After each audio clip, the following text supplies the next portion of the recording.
Business cycles లో last classes లో మనం మీనింగ్, ఫేజెస్, ఫీచర్స్, ఇండికేటర్స్ ఇవి చూసాము.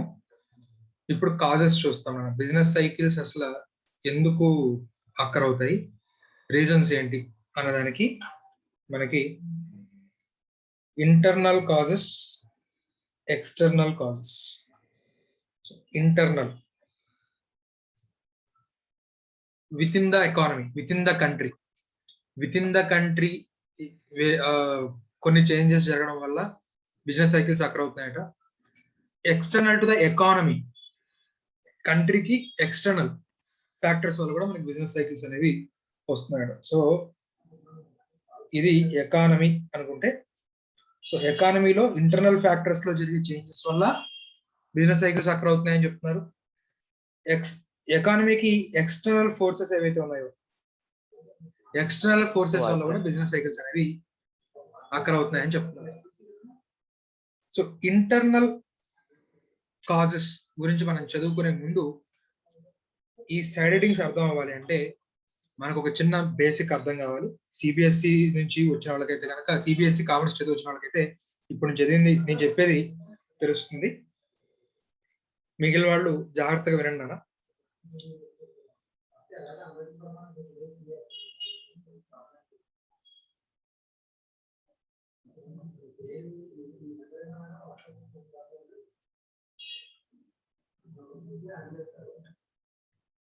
ప్రతి ఎకానమీలో కూడా గూడ్స్ కి డిమాండ్ ఎవరి వల్ల వస్తుంది నాన్న?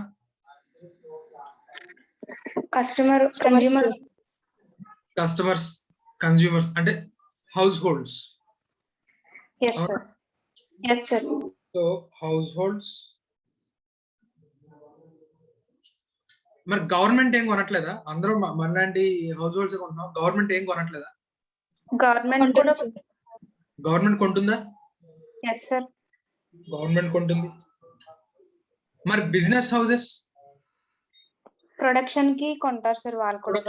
వాళ్ళు కొంటారు కదా.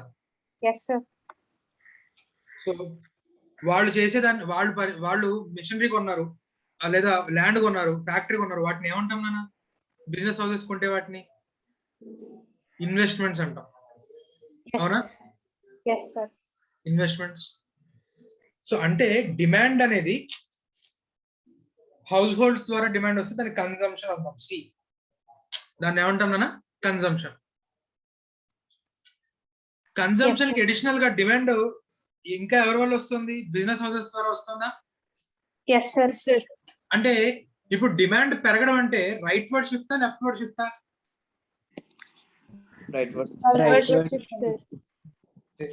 అంటే డిమాండ్ చాప్టర్ వినని వాళ్ళ కోసం చెప్తున్నాను.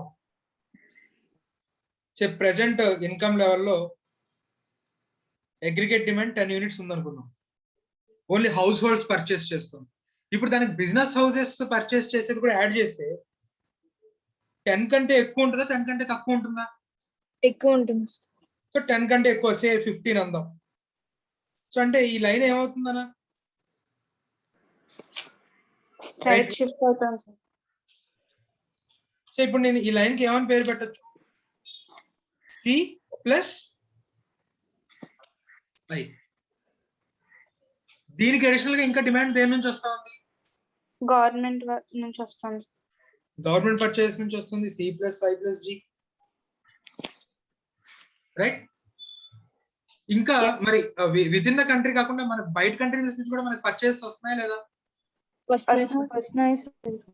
అంటే మనం తయారు చేసి బయట కంట్రీస్ పంపిస్తాం. అలాగే వేరే కంట్రీస్ లో తయారు చేసి కూడా మనం ఇంపోర్ట్ చేసుకుంటున్నాం లేదా? ఇంపోర్ట్ చేసుకుంటున్నాం. సో దీనికి అడిషనల్ గా మనకి C plus I plus exports minus imports.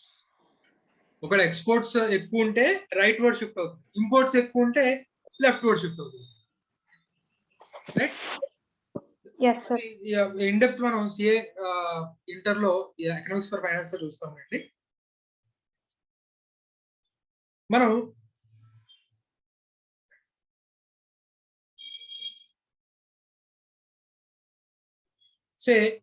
Supplier house holds నుంచి వచ్చే డిమాండ్ ని దృష్టిలో పెట్టుకొని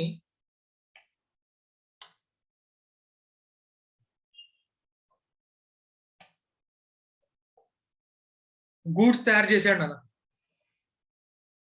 గూడ్స్ తయారు చేశాడు, వాటిని ఏం చేస్తారు నాన్న? అమ్ముతారు సార్. సేల్ చేస్తాడు. సేల్ చేయగా వచ్చింది మొత్తం వాడి చేయకుండా పెట్టుకుంటాడా? కొంచెం ట్యాక్స్ కు ఇంకా శాలరీస్, రెంట్ ఇవన్నీ ఇస్తారు సార్. ప్రొడక్షన్ చేసింది ఏం చేస్తున్నాడు? సేల్ చేస్తున్నాడు. సేల్ చేసిన దాంట్లో మొత్తం అంతా వాడిదేనా? No sir. ఏం పే చేయాలి? లేబర్ కి ఏం పే చేయాలి? Wages wages. ల్యాండ్ కి ఏం పే చేయాలి? Rent rent. క్యాపిటల్ కి ఏం పే చేయాలి? Interest sir. మిగిలిన వాడు ప్రాఫిట్ రూపంలో ఏం తీసుకుంటున్నాడు? డివిడెండ్స్ రూపంలో తీసుకుంటాడు. అలాగే గవర్నమెంట్ కి ట్యాక్సెస్ పే చేస్తున్నాడా? సార్. సో అంటే అవుట్ ఆఫ్ సేల్స్ ఏదైతే ఉంటుందో వాడు వీటిని ఎవరికి పంచుతున్నాడు అన్న? హౌస్ హోల్డ్స్ కేగా. అవును సార్. సో అంటే ఏదైతే ప్రొడ్యూస్ చేయబడిందో వాడు ఏం చేస్తున్నాడు? దాన్ని హౌస్ హోల్డ్స్ కి డిస్ట్రిబ్యూట్ చేస్తున్నాడు. Right. So what ever the production was done, it will be ultimately distributed to house holds. అంటే ప్రొడక్షన్ యాక్టివిటీ పెరిగే కొద్దీ ఇన్కమ్స్ ఏమవుతాయి నాన్న? ఇంక్రీజ్ అవుతాయి సార్. అంటే ఇది అగ్రిగేట్ డిమాండ్ అందాం. సో అగ్రిగేట్ డిమాండ్ పెరిగే కొద్దీ ప్రొడక్షన్ ఏమవుతుంది? ఇంక్రీజ్ అవుతుంది సార్. ప్రొడక్షన్ పెరిగే కొద్దీ ఇన్కమ్స్ ఏమవుతున్నాయి? ఇంక్రీజ్ అవుతాయి సార్. రైట్. సో ఇది మనకి అగ్రిగేట్ డిమాండ్ కి, ఇన్కమ్స్ కి. అలాగే ప్రొడక్షన్ పెరుగుతుంటే ఎంప్లాయ్మెంట్ ఏమవుతుంది మన? ఇంక్రీజ్ అవుతుంది. ఎంప్లాయ్మెంట్ ఇంక్రీజ్ అవుతుంది. రైట్. సో ఇది అగ్రిగేట్ డిమాండ్ కి సంబంధించి రైట్ మనకి బ్యాక్గ్రౌండ్ అన్న. సో ఇప్పుడు అగ్రిగేట్ డిమాండ్ లో ఫ్లక్చుయేషన్స్ ఏ విధంగా బిజినెస్ సైకిల్స్ ని ఎఫెక్ట్ చేస్తున్నాయో చూద్దాము.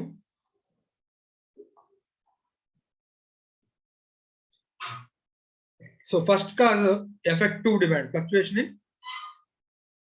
ఎఫెక్టివ్ డిమాండ్ అని చెప్తున్నాడు.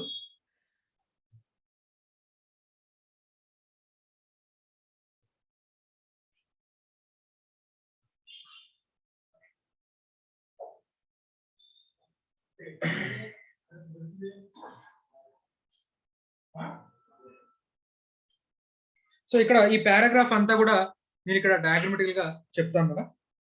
So fluctuations in effective demand, fluctuation in effective demand. Effective demand అంటే నథింగ్ బట్ మనకి గవర్నమెంట్ నుంచే కానివ్వండి, హౌస్ హోల్డ్స్ నుంచే కానివ్వండి, రైట్, బిజినెస్ హౌసెస్ నుంచే కానివ్వండి, గూడ్స్ అండ్ సర్వీసెస్ కి డిమాండ్ ఎక్కువగా ఉంటాయి.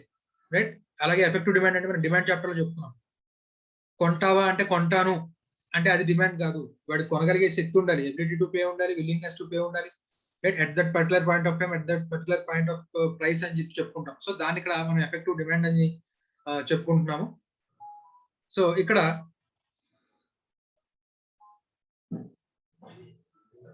నాకు ఆన్సర్ ఎవరు చెప్తారంటే శ్రీకృష్ణ. శ్రీకృష్ణ అన్మ్యూట్ చేయను. శ్రీకృష్ణ చెప్పున్నాను. అగ్రిగేట్ డిమాండ్ ఎక్కువ ఉంటే, అగ్రిగేట్ డిమాండ్ ఎక్కువ ఉంటే, అగ్రిగేట్ డిమాండ్ ఎక్కువ ఉంటే అవుట్పుట్ అంటే ఎవరైతే మ్యానుఫ్యాక్చరర్స్ లేకపోతే సప్లయర్స్ ఉన్నారో వాళ్ళ అవుట్పుట్ ని పెంచుతారా తగ్గిస్తారా? డిమాండ్ ఎక్కువ ఉంటే పెంచుతారు. అవుట్పుట్ ని ఏం చేస్తారు నాన్న? పెంచుతారు సార్. అవుట్పుట్ ని పెంచడం అంటే ఎక్కువ మందిని ఉద్యోగంలోకి తీర్చుకొని ఎక్కువ మందిని పని చేస్తాడా, లేకపోతే ఉద్యోగం నుంచి కొంతమందిని తీసేసి వాళ్ళ చేత ఎక్కువ పని చేస్తాడా? ఎక్కువ మంది జాయిన్ చేయించుకుంటారు. అందుకోవాలి అంటే ఇంకా ఎక్కువ మంది పనిలోకి తీసుకుంటాడా, అయితే ఉన్న వాళ్ళని ఉద్యోగం తీసేస్తాడు? ఎక్కువ మందిని పనిలోకి తీసుకుంటారు. అంటే ఎంప్లాయ్మెంట్ ఆపర్చునిటీస్ ఏమవుతాయినా? పెరుగుతాయి సార్. ఎంప్లాయ్మెంట్ ఆపర్చునిటీస్ పెరిగాయి కాబట్టి అన్ఎంప్లాయ్మెంట్ ఏమవుతుంది? తగ్గుతుంది. అన్ఎంప్లాయ్మెంట్ తగ్గుతుంది. రైట్. అలాగే నెక్స్ట్ ఎంప్లాయ్మెంట్ పెరిగింది కాబట్టి ఇన్కమ్స్ ఏమవుతాయినా? ఇన్కమ్ ఇన్కమ్ సార్ పబ్లిక్ కి స్టడీగా ఉంటుంది సార్. ఇన్కమ్ ఏమవుతుంది? పెరుగుతుంది సార్. ఇన్కమ్ ఇంక్రీజ్ అవుతుంది. ఆ పెరిగిన ఇన్కమ్ ని వాడు మళ్ళీ ఏం చేస్తాడు? కన్స్యూమర్ ఇన్వెస్ట్ మళ్ళీ గూడ్స్ అండ్ సర్వీసెస్ ఏం చేస్తాడన్నా? కన్స్యూమ్ చేస్తారు సార్. పర్చేస్ చేస్తాడు. అంటే అగ్రిగేట్ డిమాండ్ ఇంకా ఏమవుతుంది? పెరుగుతుంది సార్. అంటే ప్రొడ్యూసర్ ఇంకా ఏం చేయాల్సి వస్తుంది? ఇంకా పెంచాలి సార్ ప్రొడక్షన్ పెంచాల్సి వస్తుంది. సో ఇప్పుడు ఇంకా ప్రొడక్షన్ పెంచాలంటే వాడి దగ్గర డబ్బులు లేవు. కాబట్టి బ్యాంక్స్ దగ్గరికి ఏం చేస్తాడు? లోన్స్ కోసం వెళ్తారు సార్. అంటే డిమాండ్ ఫర్ లోన్స్ ఏమవుతుంది? పెరుగుతుంది సార్. డిమాండ్ ఫర్ లోన్స్ పెరిగినప్పుడు ఇంట్రెస్ట్ రేట్స్ ఏమవుతాయి? పెరుగుతాయి సార్. సో ఈ ఇంట్రెస్ట్ రేట్లు అనేది బోత్ లెండింగ్ మీద అలాగే డిపాజిట్స్ మీద. పెరుగుతుంది. నువ్వు 10 రూపాయలు వడ్డీకి తీసుకొచ్చావు నీ దగ్గర ఉన్న డబ్బుల్ని. ఇప్పుడు నువ్వు దాన్ని వడ్డీకి తిప్పాలంటే నువ్వు 10 కంటే ఎక్కువకి ఇస్తావు. సో అంటే అవును సార్. లోన్ల మీద లోన్లకి డిమాండ్ పెరిగినప్పుడు రైట్ మరి బ్యాంక్ దగ్గర కూడా డబ్బులు అయిపోతున్నాయి. అందుకని ఏం చేయాలి? డిపాజిట్ హోల్డర్స్ నుంచి డబ్బులు అట్రాక్ట్ చేయాలంటే వసూలు చేయాలి. డిపాజిట్ రేట్స్ ఏం చేయాలి? పెంచాలి సార్. పెంచుతారు. సో అంటే deposit rates as well as lending rates రెండు కూడా ఎలా ఉంటాయి నాన్న? ఇంక్రీజ్ అవుతాయి సార్. ఇంక్రీజ్ అవుతాయి. Right. Yes, sir. So as a result profits ఎలా ఉంటాయి నాన్న?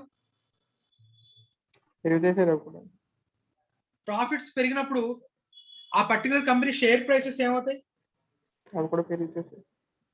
స్టాక్ ప్రైసెస్ ఏమవుతాయినా? ఇంక్రీజ్ అవుతాయి. ఇంక్రీజ్ అవుతాయి సార్. సో ఇది మనకి అగ్రిగేట్ డిమాండ్ చేంజ్ అవ్వడం వల్ల ఇప్పుడు ఇదంతా మనకి రెసిషన్ అంటామా, ఎక్స్పాన్షన్ అంటామా, కాంట్రాక్షన్ అంటామా? ఈ సింప్టమ్స్ ఉంటాయి. Expansion sir. ఏమనాలనా? ఎక్స్పాన్షన్. ఎక్స్పాన్షన్. ఒకవేళ వైస్ వర్సా అగ్రిగేట్ డిమాండ్ తగ్గింది అనుకోండి, రైట్, అవుట్పుట్ తగ్గుతుంది, ఎంప్లాయ్మెంట్ తగ్గుతుంది, ఇన్కమ్ తగ్గుతాయి, లోన్స్ తగ్గుతాయి, ఇంట్రెస్ట్ రేట్స్ తగ్గుతాయి, ప్రాఫిట్స్ తగ్గుతాయి, రైట్. ఈక్విటీ షేర్ ప్రైసెస్ రేట్లు కూడా అంటే స్టాక్ ప్రైసెస్ కూడా ఏమైపోతాయినా తగ్గిపోతాయి. దాన్ని తగ్గుతాయి సార్. ఏమంటాం? ఎక్స్పాన్షన్ అంటామా, కాంట్రాక్షన్ అంటాం? కాంట్రాక్షన్.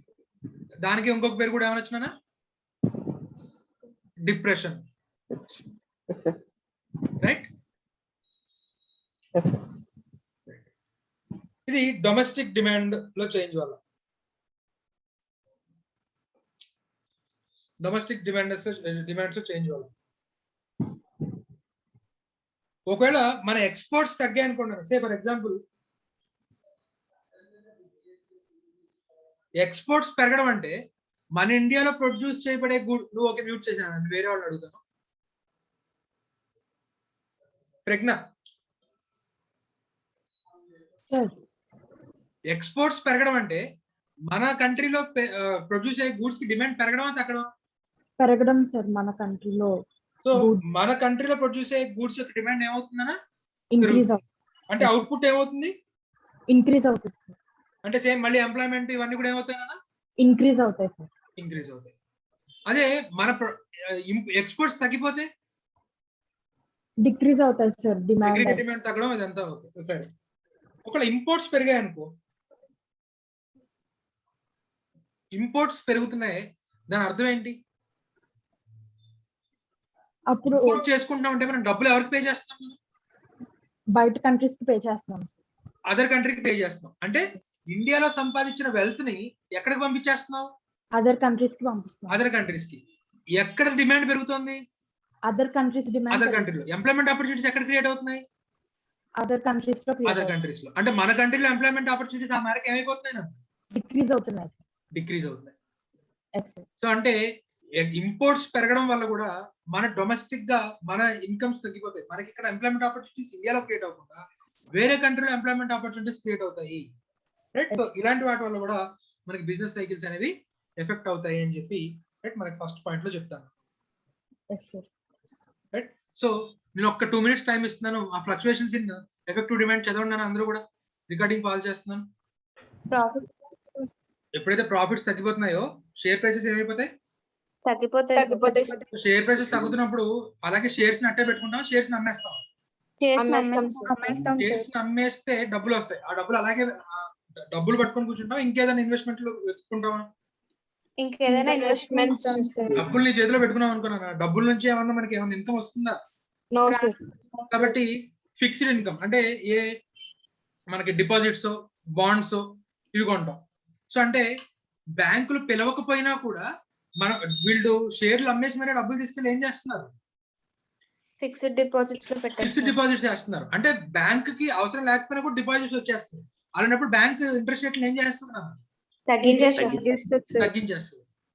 అయినా సరే వీళ్ళు ఏం చేస్తారు, ఓకే షేర్ లో పెట్టుకొని అసలు పోగొట్టుకునే కంటే బ్యాంక్ లో ఉంచుకొని ఎంతో కొంత ఇంట్రెస్ట్ వస్తే మంచిదే కదా అని చెప్పి డిపాజిట్స్, రైట్, లేకపోతే గోల్డ్ ఇలాంటివి కొనుక్కోవడానికి ఎగబడతారు ఇప్పుడు డిప్రెషన్ టైంలో, రైట్. సో డిప్రెషన్ టైంలో మనకి డిమాండ్ ఫర్ డెట్ ఇన్స్ట్రుమెంట్స్ కానివ్వండి, లేకపోతే గోల్డ్ కానివ్వండి, రైట్, పెరుగుతూ ఉంటుంది అని చెప్తాడు, రైట్. సో అదొక ఇండికేటర్ అనుకోవచ్చు. అంటే గోల్డ్ ప్రైసెస్ పెరగడం అనేది కూడా రాబోతున్నటువంటి రెసిషన్ కి ఇండికేటర్ అనుకోవచ్చు. అలా అని గోల్డ్ ప్రైసెస్ పెరిగిన ప్రతిసారి కూడా రెసిషన్ వస్తుందని కూడా మనం చెప్పలేము, రైట్. సరే, నెక్స్ట్ ఫ్లక్చుయేషన్ ఇన్ ఇన్వెస్ట్మెంట్స్.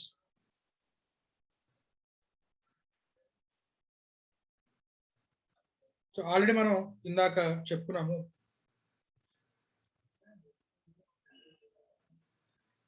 ఇది సి అయితే బిజినెస్ హౌసెస్ చేసే ఎక్స్పెండిచర్ వల్ల అగ్రిగేట్ డిమాండ్ C+I, ఇది అగ్రిగేట్ డిమాండ్. అగ్రిగేట్ డిమాండ్ ఏమవుతుంది? ఇంక్రీజ్ అవుతుంది. ఇంతకు ముందు ఈ క్వాంటిటీ ప్రొడ్యూస్ అయ్యేది కాస్త అంటే క్వాంటిటీ అంటే నథింగ్ బట్ GDPA. వీళ్ళు ఎక్స్పెండిచర్ చేయడం మొదలు పెట్టేసరికి క్వాంటిటీ ప్రొడక్షన్ పెరిగింది, GDP ఎక్స్పాండ్ అయింది అనమాట. ఏది బిజినెస్ హౌసెస్ ఇన్వెస్ట్మెంట్స్. సో అంటే బిజినెస్ హౌసెస్ కనుక ఇన్వెస్ట్మెంట్స్ చేయడం మొదలు పెడితే GDP ఏమవుతుందనా? ఇంక్రీజ్ అవుతుంది. అవుట్పుట్ పెరుగుతుందంటే ఎంప్లాయ్మెంట్ ఏమవుతుంది? ఇంక్రీజ్ అవుతుంది. సో ఇన్వెస్ట్మెంట్స్ కనుక తగ్గిపోతే ఎంప్లాయ్మెంట్ తగ్గిపోతుంది సార్. ఎంప్లాయ్మెంట్ తగ్గిపోతుంది, GDP కూడా తగ్గిపోతుంది, రైట్. సో GDP పెరగడం అంటే ఎక్స్పాన్షన్, GDP తగ్గడం అంటే కాంట్రాక్షన్, రైట్. సో ఇన్వెస్ట్మెంట్స్ లో చేంజెస్ వల్ల మనకి ఆ విధంగా అవుతుందని చెప్తున్నాడు.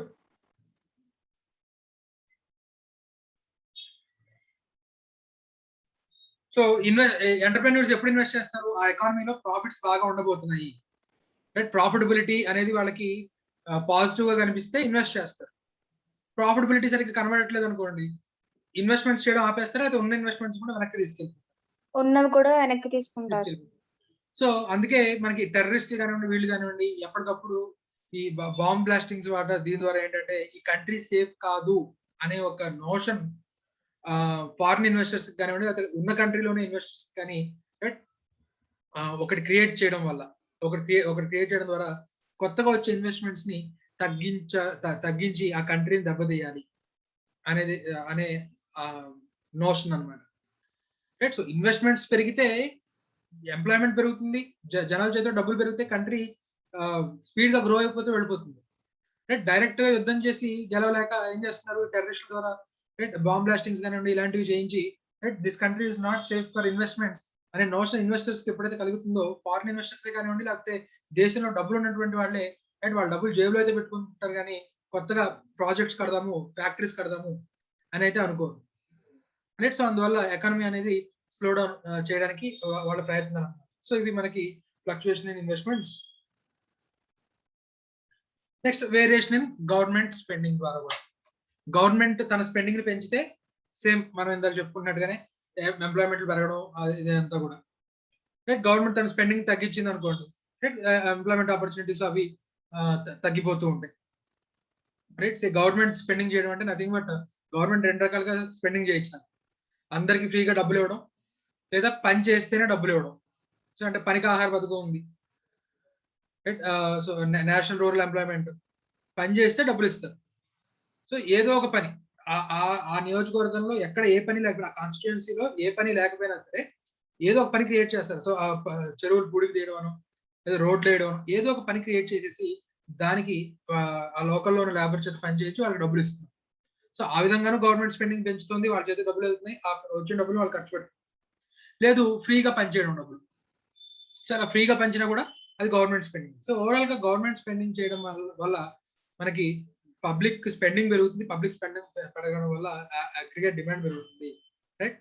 సో ఇది government spending.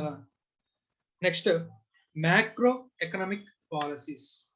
So macro economic policies అంటే నథింగ్ బట్ మనకి ఆర్బిఐ మానిటరీ పాలసీ ఇస్తుందన్న, అలాగే సెంట్రల్ గవర్నమెంట్ వచ్చేసరికి ఫిస్కల్ పాలసీ. ఫిస్కల్ అంటే నథింగ్ బట్ ఎక్స్పెండిచర్ అండ్ రెవెన్యూకి సంబంధించిన దాన్ని ఫిస్కల్ అంటాము. ఆర్బిఐ ఏమో మానిటరీ పాలసీని డిసైడ్ చేస్తుంది, గవర్నమెంట్ ఏమో ఫిస్కల్ పాలసీని డిసైడ్ చేస్తుంది. సే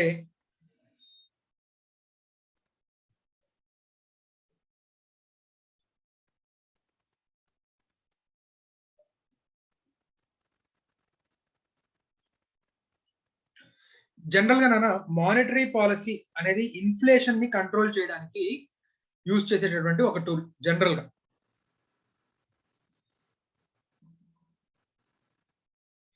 ఇన్ఫ్లేషన్ ఎక్కువ ఉన్నప్పుడు ఒకలాగా, ఇన్ఫ్లేషన్ తక్కువ ఉన్నప్పుడు ఒకలాగా మనకి డెసిషన్స్ తీసుకుంటారు నాన్న. ఇన్ఫ్లేషన్ ఎక్కువ ఉండడం అంటే దాని అర్థం ఏంటి నాన్న? ఇన్ఫ్లేషన్ అంటే దాని అర్థం ఏంటి? పర్చేసింగ్ పవర్ పర్చేసింగ్ పవర్ తగ్గుతుంది. ఓకే, అది కాదు. ఇన్ఫ్లేషన్ ఎక్కువ ఉండడం అంటే జనరల్ గా ఏంటి? ప్రైసెస్ ఎలా ఉన్నాయి? ఎక్కువ ఉన్నది. ప్రైసెస్ ఎక్కువ ఉన్నాయి, ప్రైసెస్ ఎక్కువ ఉన్నాయి, రైట్? సో ప్రైసెస్ ఎక్కువ ఉండడానికి రెండు రకాల రీజన్స్ ఉండొచ్చు. ఒకటి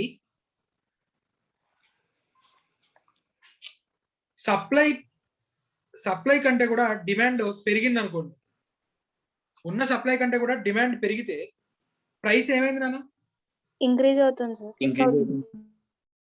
సో ఈ ప్రైస్ ఇక్కడ నుంచి ఇక్కడికి పెరగడానికి ఏం కారణమైంది? డిమాండ్ కారణమైంది సార్. డిమాండ్. దీన్ని demand pull inflation. Demand pull inflation. లేదు, మనకి సప్లై అంటే మనకి ఫ్యాక్టరీస్ ఆఫ్ ప్రొడక్షన్ ప్రైస్ పెరిగింది అనుకోండి. ఫ్యాక్టరీస్ ఆఫ్ ప్రొడక్షన్ ప్రైస్ పెరిగింది, అప్పుడు కాస్ట్ ఆఫ్ సప్లై ఏమవుతుంది?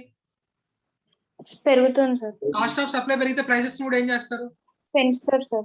దాన్ని కాస్ట్ పుష్ ఇన్ఫ్లేషన్ అంటారు. సో కాస్ట్ పుష్ ఇన్ఫ్లేషన్ ని కంట్రోల్ చేయడం, రైట్, ఆర్బీఐ చేతిలో ఆ షార్ట్ టర్మ్ లో లేదు. కానీ డిమాండ్ పెరిగింది కదా, డిమాండ్ పెరిగిన దాన్ని డిమాండ్ తగ్గించొచ్చానా? తగ్గించలేం సార్. డిమాండ్ ని తగ్గించడానికి వేస్ ఏమైనా ఉన్నాయా? అంటే పబ్లిక్ ని సగానికి సగం మంది పాపులేషన్ లేపేసాం అనుకోండి, డిమాండ్ తగ్గిపోతుందా? మరి అలా తగ్గిద్దామా? పాపులేషన్ ప్రైసెస్ ని కంట్రోల్ చేయడానికి పాపులేషన్ చంపేద్దామా? No sir. మరి ఇండైరెక్ట్ వేస్ ఆర్బీఐ కొన్ని చెప్పింది. అంటే ప్రైసెస్ పెరగడం, ఇన్ఫ్లేషన్ అనేది దేని వల్ల వచ్చింది? ప్రైసెస్ పెరగడం వల్ల. ప్రైసెస్ ఎందుకు పెరిగాయి? డిమాండ్ పెరగడం వల్ల. అగ్రిగేట్ డిమాండ్ ఎక్కువ ఉండడం వల్ల. అగ్రిగేట్ డిమాండ్ ఎందుకు ఎక్కువ ఉందా? మనం factors of determinants of demand లో చెప్తున్నాం. ఇన్కమ్ ఎక్కువ ఉంటే డిమాండ్ ఎలా ఉంటుంది? ఇన్కమ్ ఎక్కువగా ఉండడం వల్ల కదా అగ్రిగేట్ డిమాండ్ ఎక్కువ ఉంటా. పబ్లిక్ చేతిలో ఇన్కమ్ తగ్గించేద్దాం, పబ్లిక్ చేతిలో ఇన్కమ్ తగ్గించేద్దాం, రైట్? అంటే ఆర్బీఐ మంచి ప్రొఫెషనల్ దొంగల్ని హైర్ చేసుకుని, రైట్, అందరి ఇళ్లలో పడండి, మొత్తం ధనం అంతా దోచుకొచ్చాయని చెప్పేసి ఇన్కమ్ తగ్గిద్దామన్నా? గవర్నమెంట్ చేయించాలాగా? సో ఇన్కమ్ తగ్గించాలి. ఇన్కమ్ తగ్గించాలి అంటే, రైట్, ఇప్పుడు జనరల్ గా మార్కెట్ లో ఇన్కమ్స్ పెరుగుతున్నాయి అంటే ఎంప్లాయ్మెంట్ ఆపర్చునిటీస్ ఎలా ఉన్నాయి? పెరుగుతాయి సార్. అంటే ఇన్కమ్ ఎక్కువగా ఉండడానికి రీజన్ ఏంటి? అవుట్పుట్ ఎలా ఉంది? ఎక్కువగా ఉంది. అవుట్పుట్ ఎక్కువగా ఉండడం వల్ల. అవుట్పుట్ ఎందుకు ఎక్కువగా ఉంది? బిజినెస్ హౌసెస్ కి ఇన్వెస్ట్మెంట్ ఈజీగా దొరుకుతుంది, అవునా? అవును సార్. ఇన్వెస్ట్మెంట్ అనేది ఈజీగా దొరుకుతూ ఉండడం వల్ల. సో ఇప్పుడు ఆ ఇన్వెస్ట్మెంట్ ని ఈజీగా దొరకనీయకుండా చెయ్యాలి అంటే బ్యాంక్స్ ని లోన్లు ఎక్కువ ఇవ్వమని చెప్పాలా, లోన్లు తక్కువ ఇవ్వమని చెప్పాలా?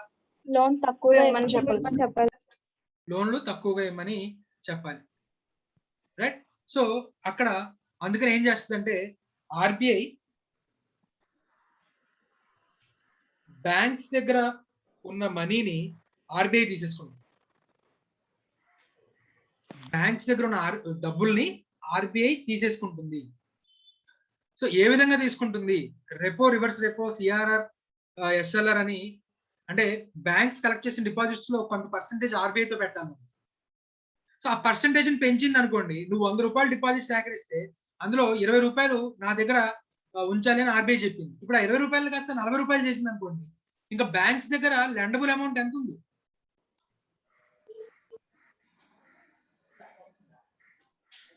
ఇంతకు ముందు 100కి 20 రూపాయలు డిపాజిట్ ఉంచమని చెప్పింది ఆర్బీఐ తన దగ్గర.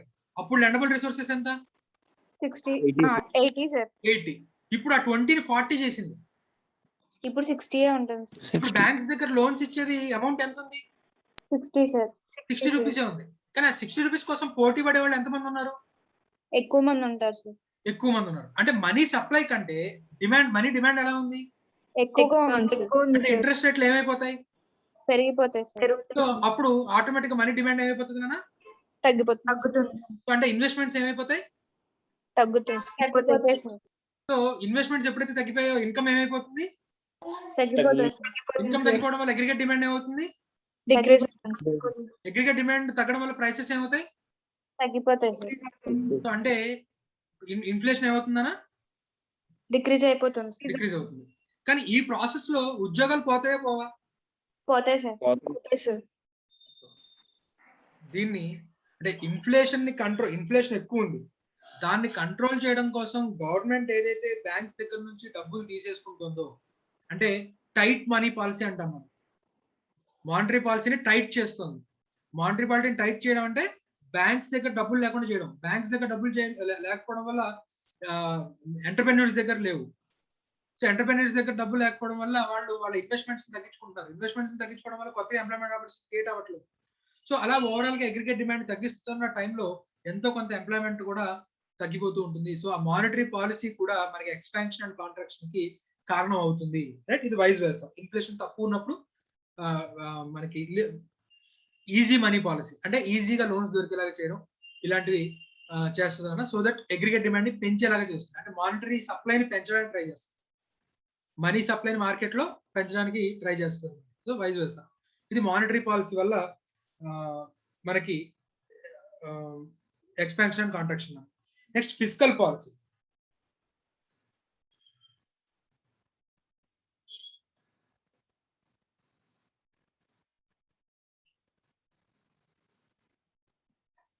ట్యాక్స్ రేట్స్ ని పెంచామనుకోండి, ట్యాక్స్ రేట్స్ పెంచినప్పుడు ప్రజల చేతిలో మిగిలే డబ్బులు పెరుగుతాయా తగ్గుతాయా?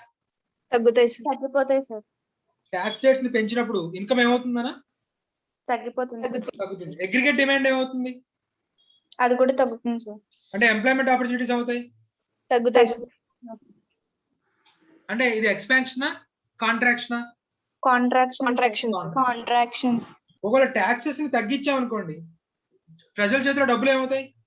ఎక్కువ ఉంటాయి. ఎక్కువ అవుతాయి. అగ్రిగేట్ డిమాండ్ ఏమవుతుంది? ఎంప్లాయ్మెంట్ ఆపర్చునిటీస్ ఎక్కువగా ఉంటాయి సార్. ఇది ఎక్స్పాన్షనా కాంట్రాక్షనా? ఎక్స్పాన్షన్. రైట్, ఇది ఫిజికల్ పాలసీలో చేంజెస్. రైట్, దీని ద్వారా మనకి ఎలాగ ఎఫెక్ట్ అవుతుంది?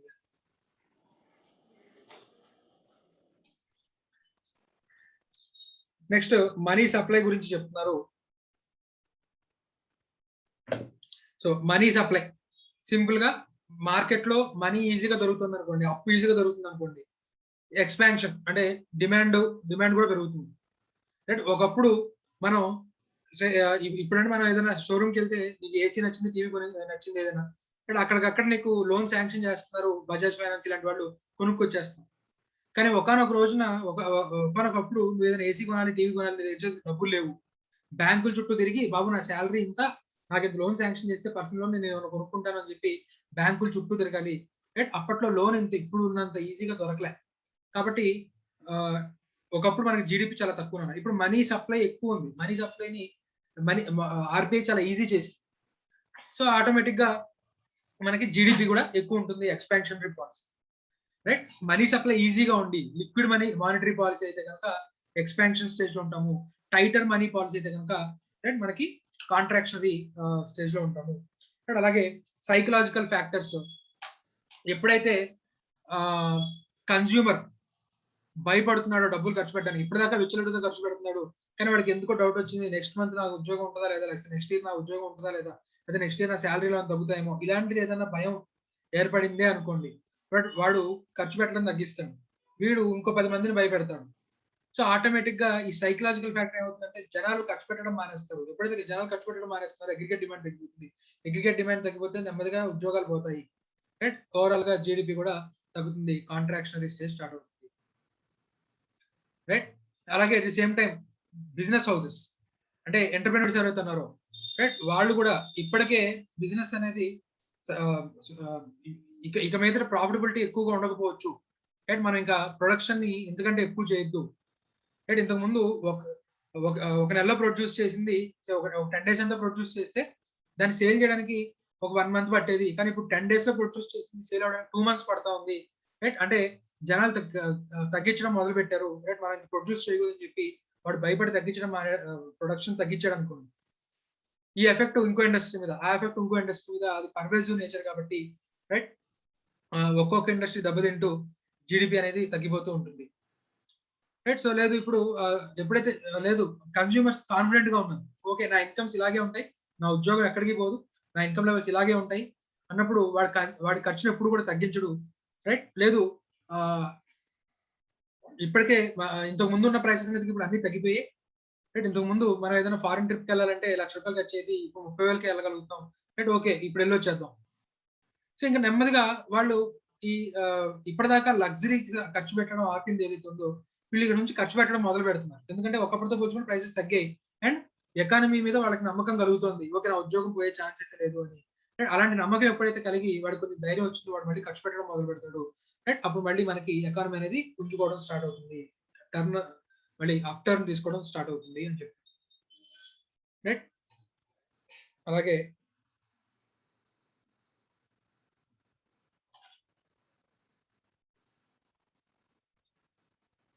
కాబ్వెబ్ థియరీ అనా ప్రెసెంట్ లో ఇప్పుడైతే మనకి ఇప్పుడు ఉన్న ప్రైస్ ఫ్లక్చుయేషన్స్ అవుతున్నాయో ఇవి ఫ్యూచర్ ని ఎఫెక్ట్ చేస్తాయి అంటున్నారు. సే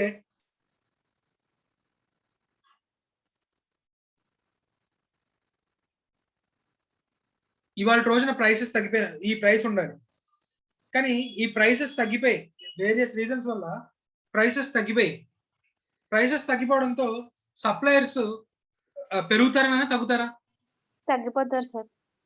ఒక్క రోజు ప్రైస్ తగ్గినా ఇమీడియట్ గా నెక్స్ట్ రోజు నుంచి ప్రొడక్షన్ ఆపేస్తారా, లేకపోతే కొన్ని రోజులు వెయిట్ చేస్తారా? కొన్ని రోజులు వెయిట్ చేస్తారు sir, continue.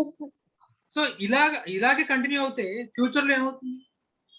Supply తగ్గించేస్తారు sir. Suppliers తగ్గిస్తారు, అంటే ఇవాళ రోజున ప్రైస్ ఫ్లక్చుయేషన్, ఇవాళ రోజున ప్రైస్ తగ్గితే ఫ్యూచర్ లో ఈ ప్రొడ్యూసర్స్ ఏమైపోతారు నాన్న? లేదా కొత్త ప్రొడ్యూసర్స్ అట్రాక్ట్ అవుతారా? అవ్వదు సార్. సో అంటే ఫ్యూచర్ లో ఒకవేళ సడన్ గా డిమాండ్ పెరిగితే సప్లై అడిక్వేట్ గా ఉంటుందా? ఉండదు సార్. ఉండదు. సో అంటే ఇవాళ రోజున ప్రైస్ ఫ్లక్చుయేషన్స్ మనకి ఫ్యూచర్ ని కూడా ఎఫెక్ట్ చేసేటటువంటి ఛాన్స్ ఉంది అని చెప్పి కాబ్వెబ్ థియరీలో చెప్తాడు. నెక్స్ట్ ఎక్స్టర్నల్ కాజెస్ కనుక చూసినట్లయితే వార్స్ వల్ల కూడా మనకి బిజినెస్ సైకిల్స్ ఎఫెక్ట్ అవుతాయని చెప్తున్నారు. సే ఏదైనా 2 కంట్రీస్ మధ్య వార్ కనుక డిక్లేర్ అయింది అనుకోండి, ఆ 2 కంట్రీస్ కూడా అకార్డింగ్ టు ద ప్లాన్ డబ్బులు ఖర్చు పెడతాయా, లేకపోతే అవన్నీ కూడా డబ్బులు ఆపేసి మరి బాంబులు జారీ చేయడానికి డబ్బులు యూజ్ చేస్తాయి కదా? సో ఒక కంట్రీ డ్యాములు కడుతోంది, రోడ్లు కడుతోంది, రైట్, హాస్పిటల్స్ కడుతోంది, పబ్లిక్ కి స్కాలర్షిప్స్ ఇలాంటివన్నీ ఇస్తోంది. ఇప్పుడు ఆ కంట్రీ వార్ అనౌన్స్ చేసింది వేరే కంట్రీ మీద. సో అనౌన్స్ చేసిన తర్వాత కూడా ఇప్పటిదాకా పెట్టిన హాస్పిటల్ మీద బస్ రోడ్లు రైల్స్ మీద ఖర్చు పెట్టిన ఖర్చు చేస్తుందా, లేకపోతే ఆ డబ్బులన్నింటినీ తీసుకెళ్లి ఎమ్యునేషన్ కొనడానికి యూజ్ చేస్తుందా? వీటి మీద కూడా ఖర్చు పెడుతుంది సార్, కానీ తగ్గిస్తుంది సార్. సో ఈ ఇన్ఫ్రాస్ట్రక్చర్ మీద ఖర్చును ఏం చేస్తుందమ్మా? తగ్గిస్తుంది. అంటే ఎంప్లాయ్మెంట్ ఆపర్చునిటీస్ ఏమవుతున్నాయి? తగ్గుతాయి సార్. రైట్. సో ఈ వార్స్ వల్ల మనకి ఇది అవుతుంది. అలాగే పోస్ట్ వార్ అయిపోయిన తర్వాత ఏదైతే డ్యామేజ్ జరిగిందో ఆ డ్యామేజ్ నుంచి రికవర్ అవడానికి ఏం చేస్తున్నారా? కన్స్ట్రక్షన్ యాక్టివిటీ స్టార్ట్ చేస్తుంది కదా. Yes, Yes, sir. sir. అప్పుడు ఏమవుతుంది ఎకానమీ మళ్ళీ ఇంక్రీజ్ Increase.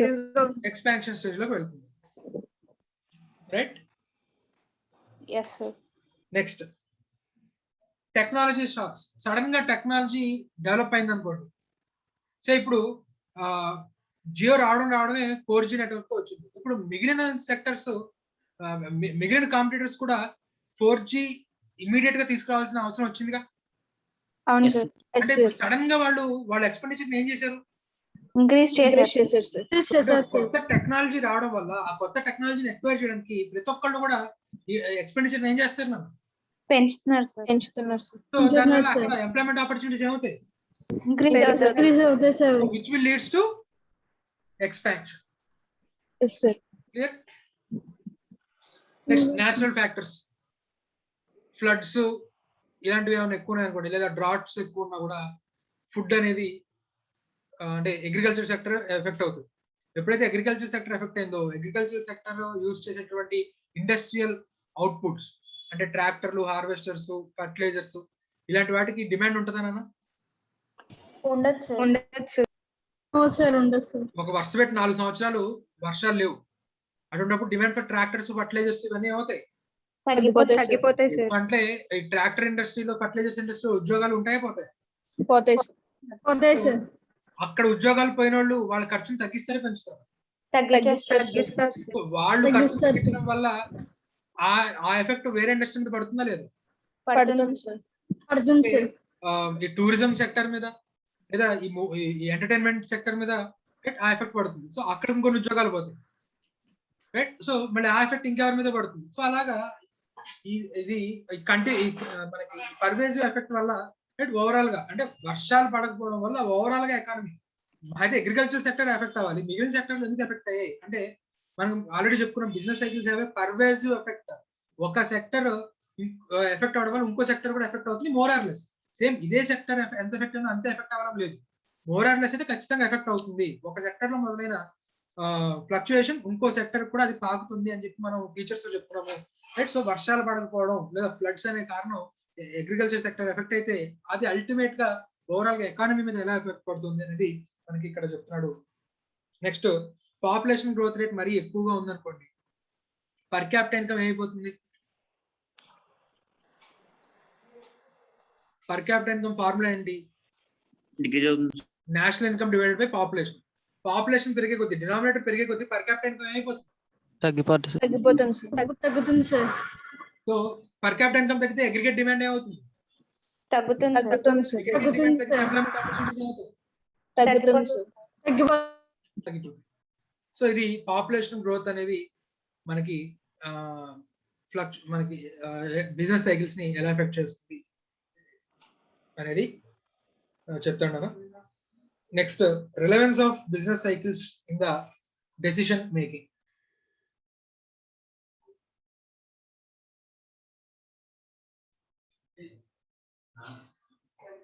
ప్రెసెంట్ బిజినెస్ సైకిల్లో ఇక్కడ ఉన్నారు రా మ్యానుఫ్యాక్చర్. సో అంటే ఇది పీక్ లో ఉన్నాం. పీక్ లో ఉన్నాము అంటే ఫ్యాక్టర్స్ ఆఫ్ ప్రొడక్షన్ ప్రైస్ ఎలా ఉంటుంది నాన్న? ఎక్కువగా ఉంటుంది సార్. హైగా ఉంటుంది, sir. రా మెటీరియల్ షార్టేజ్ అది కూడా ఎక్కువగా ఉంటుంది సార్. అంటే రా మెటీరియల్ అవైలబిలిటీ తక్కువ ఉంటుంది. తక్కువగా ఉంటుంది సార్. తక్కువ ఉంటుంది, sir. రైట్. ఇంట్రెస్ట్ రేట్లు కూడా ఎలా ఉంటాయి? ఎక్కువ ఎక్కువ ఉంటాయి. ఉంటాయి సార్. ఎక్కువ ఉంటాయి, sir. ఎక్కువ ఉంటాయి. సో ఇలాంటి స్టేజ్ లో వీడు ఇంకొక కొత్త ప్లాంట్, కొత్త ఫ్యాక్టరీ పెడదాం అనుకుంటాడా? No sir. No, No, sir. sir. ఇలాంటి పరిస్థితుల్లో వాడు అంటే ఫస్ట్ వాడు అనలైజ్ చేసుకోవాలి, అసలు మనం ఏ స్టేజ్ లో ఉన్నాము అనేది అనలైజ్ చేసుకుంటే ప్రెసెంట్ ఈ స్టేజ్ లో ఉన్నాము అని తెలిస్తే ఇన్వెస్ట్మెంట్ చేయడానికి ఆగుతాడా లేకపోతే ఇమ్మీడియట్ గా ఇన్వెస్ట్మెంట్ చేస్తాడు? అవుతాడు, sir. ఇన్వెస్ట్మెంట్ ఆగుతాడు, sir. ఆగుతాడు. మేబీ ఎకానమీ స్లో డౌన్ అవ్వచ్చు. ఎకానమీ స్లో డౌన్ అయితే మనకి క్యాష్ అవైలబిలిటీ తక్కువ ఉంటుంది. మనం ఫ్యాక్టరీ కట్టడం మొదలు పెడితే పునాదులు వేస్తాము, ఇంకా మిగతాయి కట్టడానికి చేతిలో డబ్బులు ఉండకపోవచ్చు, ఆగుదాము. అండ్ ఇప్పుడు లేబర్ కాస్ట్ ఎక్కువ ఉంది, కూలి ఇప్పుడు 800 రూపాయలు ఇవ్వాలి రోజుకి. రైట్. అదే కొన్నాళ్ళు ఆగితే ఎకానమీ స్లో డౌన్ అయితే లేబర్ రేట్స్ తగ్గుతాయి, అప్పుడు కడదాంలే. అంటే వాడు ఆ స్టేజ్ ఎక్కడ ఉన్నాడో చూసుకోవాలి. సో ఒకవేళ ఈ స్టేజ్ లో ఉన్నాడు అనుకోండి, ఫ్యూచర్ లో డిమాండ్ పెరుగుతుంది అని ఒక పాజిటివ్ నోషన్ తో ఉన్నప్పుడు వాడు ఇప్పటి నుంచి ఫ్యాక్టరీ కట్టడం ఏం చేస్తాడు అన్న స్టార్ట్ చేస్తారు సార్. సో అంటే ఏ స్టేజ్ లో మనం ఉన్నాము అనేది రైట్ బిజినెస్ కి తెలుసుకోవడం అవసరం డెసిషన్ మేకింగ్ కోసం రైట్ అలాగే కరెక్టివ్ మెజర్స్ తీసుకోవడం కోసం రైట్ అలాగే మనకి బిజినెస్ సైకిల్స్ వల్ల అన్ని సెక్టర్స్ ఒకే రకంగా ఎఫెక్ట్ అవ్వవు అని చెప్పుకున్నాం. సే ఈ పర్టికులర్ మొన్న వచ్చిన మన బిజినెస్ సైకిల్ లో ఫార్మా సెక్టర్ పెద్దగా ఎఫెక్ట్ అవ్వలేదు. ఇంకా ఫార్మా సెక్టర్ లో ఉన్న వాళ్ళకి డబుల్ షిఫ్ట్ త్రిబుల్ షిఫ్ట్ కూడా వర్క్ చేస్తూ రైట్ ఎక్కువ జీతాలు తీసుకునే వాళ్ళు ఉన్నారు. కానీ వేరే సెక్టర్ ఇప్పుడు ఐనాక్స్ ఉంది, ఐనాక్స్ లో మనకి సీట్ టు సీట్ తీసుకొచ్చి సేల్ చేసే వాళ్ళు ఉన్నారు రైట్. మరి వాళ్ళ ఉద్యోగాలు ఏమైపోయాయి? తగ్గిపోయి సార్. రైట్. అంటే ఎంటర్టైన్మెంట్ ఇండస్ట్రీ బాగా ఎక్కువ ఎఫెక్ట్ అయింది, టూరిజం సెక్టర్ బాగా ఎక్కువగా ఎఫెక్ట్ అయింది. సో తినడానికి తినడానికి తిండుంటేనా ఇవన్నీ. సో తినడానికి తిండే లేనప్పుడు రైట్ వీటి మీద ఎవరు ఖర్చు పెట్టరు. సో ఎంటర్టైన్మెంట్ సెక్టర్ ఇలాంటివి ఎక్కువ ఎఫెక్ట్ అవుతాయి రైట్. అగ్రికల్చర్ సెక్టర్ పెద్దగా ఎఫెక్ట్ అవ్వదు. మళ్ళీ ఇండస్ట్రియల్ సెక్టర్ కూడా అంటే కన్జ్యూమర్ గూడ్స్, ఏసీలు, కార్లు ఇలాంటివి ఏవైతే ఉంటాయో ఇలాంటి సెక్టర్స్ కూడా ఎఫెక్ట్ అవుతాయి. సో మనం ఏ ఇండస్ట్రీలో ఉన్నాము, బిజినెస్ సైకిల్ వల్ల మనం ఏ విధంగా ఎఫెక్ట్ అవుతున్నామో తెలిస్తే దానికి తగ్గ జాగ్రత్తలు మనం ముందుగానే తీసుకుంటాము. ప్రొడక్షన్ చేసుకుంటూ స్టాక్ ను పెంచుకుంటూ పోయే బదులు ప్రొడక్షన్ ని స్లో డౌన్ చేస్తాం రైట్. సో నెక్స్ట్ మంత్ ఎంత సేల్ చేయగలమో అంతే తయారు చేసుకుంటాం. నార్మల్ గా అయితే 3 నెలలకు సరిపడా 4 నెలలకు సరిపడా ప్రొడక్షన్ మనం చేసుకుంటూ వెళ్ళిపోతాం రైట్. కానీ ఎకానమీ స్లో డౌన్ అవుతుందనే సిగ్నల్ కనుక వస్తే ప్రొడక్షన్ యాక్టివిటీని స్లో డౌన్ చేస్తాం. 3 షిఫ్ట్లు పనిచేసాం, 2 షిఫ్ట్లే పనిచేస్తాం రైట్. సో దానివల్ల మన ఇన్వెంటరీ కాస్ట్ ని తగ్గించుకుంటాం. అలా ప్రొడక్షన్ యాక్టివిటీని తగ్గించుకోవడం వల్ల ఇన్వెంటరీని, లేబర్ ని, వీటన్నిటిని కూడా కాస్ట్ ని తగ్గించుకుంటాము రైట్. సో ఏ స్టేజ్ లో ఉన్నామో తెలిస్తే మనం ఎలాంటి డెసిషన్స్ తీసుకోవాలో మేనేజర్ కి తెలుస్తుంది రైట్. అలా అని చెప్పి ఈ బిజినెస్ సైకిల్స్ ప్రిడిక్ట్ చేయడం ఈజీ అనా కాంప్లెక్స్? Complex sir. కాంప్లెక్స్. అలాగే at the same time predict చేసి ఖచ్చితంగా జరగాలని ఉందా లేదా?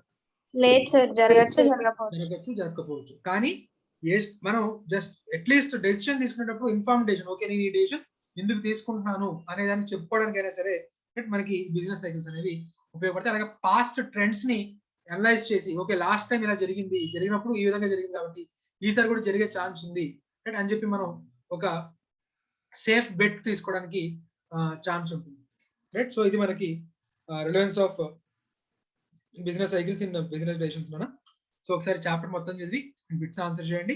రేపు మనం బిట్స్ లో డౌట్స్ చెప్పుకుందాము రైట్. బిట్స్ లో డౌట్స్ చెప్పుకుందాం మనం. సో ఇప్పటి వరకు చెప్పుకుందాం, డౌట్స్ ఏమైనా ఉన్నాయా?